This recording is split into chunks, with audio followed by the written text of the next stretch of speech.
mag-share ng isang simpleng recipe na kalimitan hinahanda siya sa mga birthdays or sa any occasion. Pero ito pong ating gagawin is napakasimple na pwede naman din po nating makain para sa pang-merienda. So, ito po, gagawa po tayo ngayon ng Pancit Canton, or yun nga po yung noodles. Pero ang gagamitin po natin is yung instead na yung alam natin Pancit Canton na bibili natin, gamit tayo ng Japanese flat noodles. So, ito guys, gagamitin natin. So, yun po. So, ngayon, papakita ko ngayon sa inyo yung ating mga ingredients. So, ito guys ang ating mga ingredients. So, meron tayong chicharon, meron tayong celery, bell pepper, carrots, syempre yung onion at saka yung garlic. Meron din tayong shrimp cubes dito. And then, ito yung ating cabbage or repolyo. Then, ito yung ating kanila yung ulo ng hipon na pinakulo ko. So, ito ngayon yung broth niya. And then, ito yung ating shrimp. So, yung shrimp, kasi syempre, di ba, mahal ang shrimp. So, ang ginawa ko po doon is yung buong shrimp na mata pa, pagkatas kong linisin, hinati ko siya into lengthwise. Yung, so, parang binutterfly mo, pero tinodo mo yung pagkakat niya. So, parang ganito siya. So, ayan. So, ayan siya. So, ganyan ngayon ang ating mga shrimp na gagamitin. So, ayan guys, meron din na ito nga yung ating Japanese noodles. Okay, meron din tayong soy sauce, and then yung oyster, and then yung ating fish sauce. So, ayan guys, so, simple lang to. Mabilis lang ang ating pagluluto. So, ayun. So, umpisa na natin. A few moments later. So, ayan guys, mainit ang ating wok. So, hulog naman natin siya ng init na oil. Okay. Antayin lang natin siya uminit.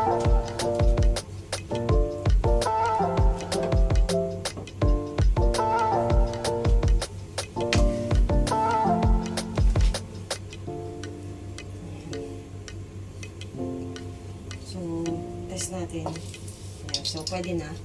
Nagbubble na yung ating wooden spoon. So, nalagyan natin yung ating garlic. Ayan lang. Until slight brown. So, brown na brown yung mga sunod yun. Sunod yun natin yung ating onion.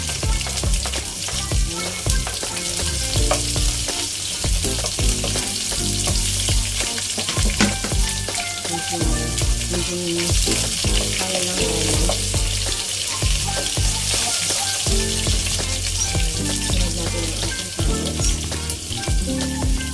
Yung shrimp, medyo iaan natin siya kasi ang shrimp para nadalhin lang siya malito. So, kaya natin ma-saute lahat ng vegetables. Saka natin isusunod yung ating shrimp.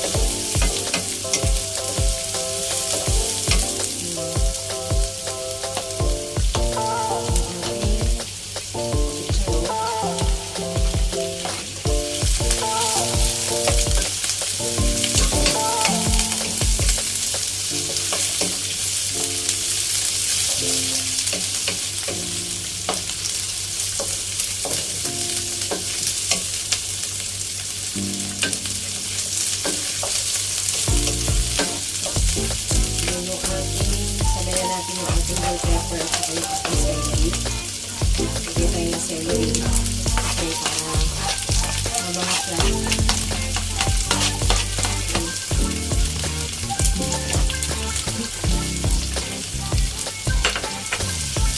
Mix nyo na lahat.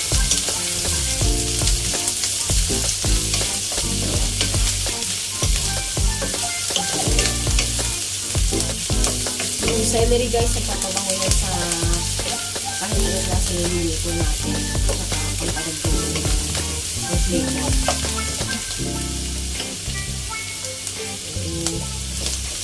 Lagyan na rin natin yung ating cabbage.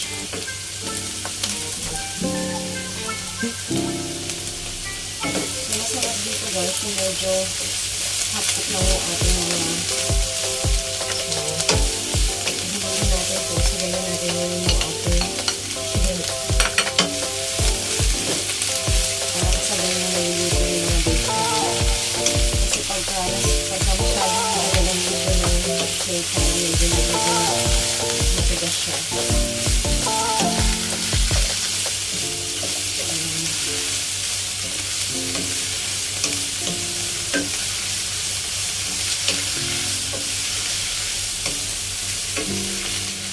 Ito yun guys. Lagay na natin ang ating ito yung kanina sinasabi ko yung broth ng ating yung mga ulo ng hipon. Padagdag siya sa lasa. Shoot na rin natin ang ating shrimp cubes.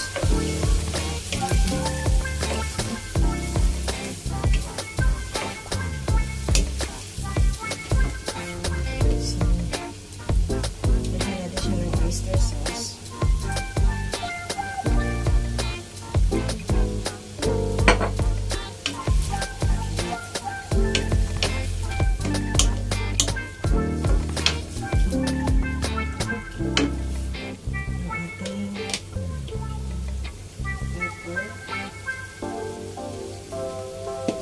Sarap kasi medyo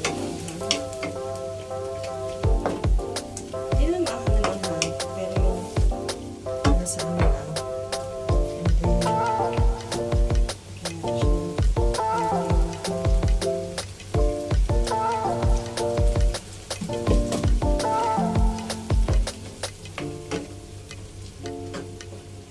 so medyo hinaan na natin, low fire na lang. Okay. Meanwhile, Nagdagyan natin siya ng konting water.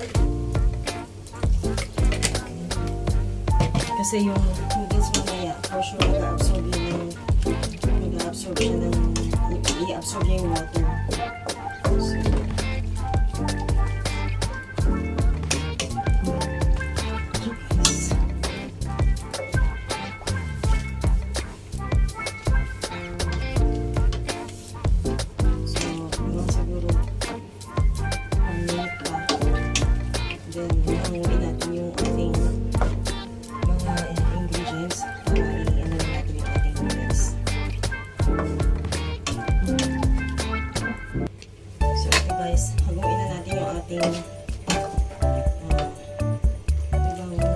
Bawasan natin, I mean.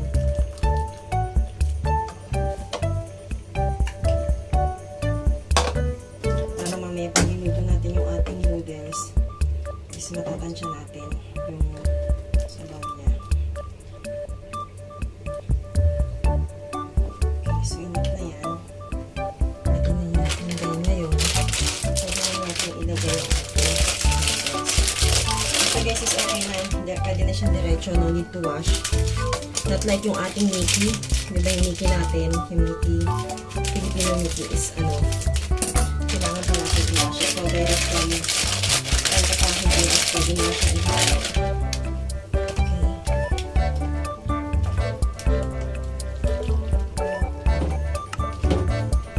Naka-low fire lang tayo.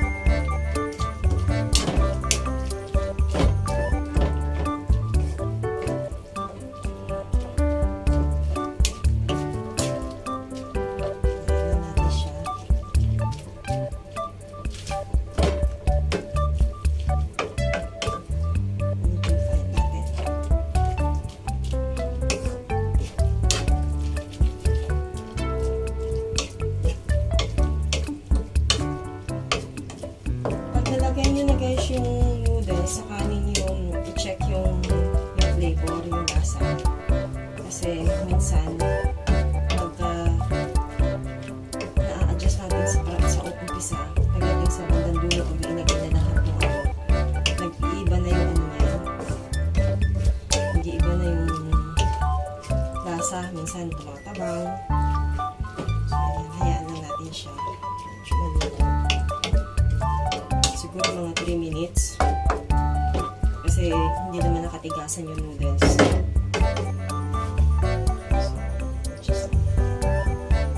So let's wait for 3 minutes. A few minutes later. So ayan guys, luto na siya. Luto na yung noodles, I mean. So, pwede na natin ulit ibalik itong ating vegetable. And then, halo na lang ulit. Para ma-mix na siya.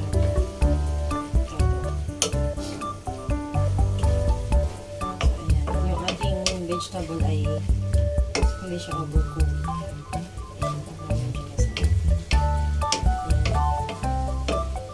Ito guys, kung mapapansin nyo, parang medyo may sabaw-sabaw siya, which is yung paborito ko si beef chopping. Pag sa mga ganitong klase ng noodles, Pancit Canton, gusto nyo yung medyo may sabaw-sabaw.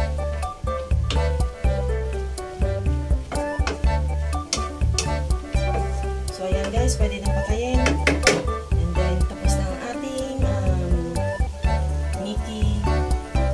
Noodles or Pancit Canton. Yun na lang para mas madali.